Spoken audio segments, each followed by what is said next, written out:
আসসালামু আলাইকুম। আশা করি প্রত্যেকে ভালো আছেন। Welcome to my YouTube channel digital zone by Sufiyan. আজকে আমরা শিখব ১ মিনিটে নাউন কি? নাউন হলো কোনো ব্যক্তি, বস্তু, প্রাণী, জায়গা বা ধারণার নাম। এক কথায় নাউন হচ্ছে কোনো কিছুর নামকেই নাউন বোঝায়। উদাহরণস্বরূপ আমরা বলতে পারি ব্যক্তি বলতে কোনো মানুষের নাম যেমন রহিম, করিম, টিচার, মাদার। বস্তুবাচক বলতে বুক, পেন, মোবাইল। প্রাণী বলতে ডগ, ক্যাট, বার্ড। জায়গার নাম বোঝায় যেমন স্কুল, পার্ক, ঢাকা।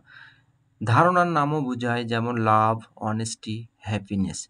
মানে যেকোনো কিছুর নাম যা আমরা চিনি বা জানি, বুঝি সেটা হলো নাউন। নাউনের আরও উদাহরণ পেতে চাইলে কমেন্ট করুন। ভালো লাগলে লাইক দিন, শেয়ার করুন। আর ডিজিটাল জোন বাই সুফিয়ান চ্যানেলের পাশে থাকুন। ধন্যবাদ।